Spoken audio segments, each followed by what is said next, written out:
जान रखो कि दुनिया की जिंदगी महज खेल और तमाशा और जीनत व आराइश और तुम्हारे आपस में फख्र सताइश और माल और औलाद की एक दूसरे से ज्यादा तलब व ख्वाहिश है।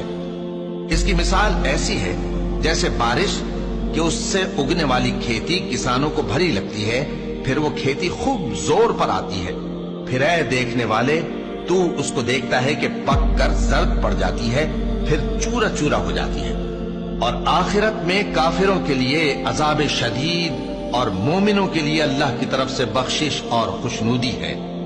और दुनिया की जिंदगी तो धोखे का सामान है। बंदो, अपने परवरदिगार की बख्शिश की तरफ और जन्नत की तरफ लपको जिसका अर्ज आसमान और जमीन के अर्ज का सा है, और वो उन लोगों के लिए तैयार की गई है जो अल्लाह पर और उसके पैगंबरों पर ईमान लाए हैं। ये अल्लाह का फजल है, जिसे चाहे अता फरमाए, और अल्लाह बड़े फजल का मालिक है।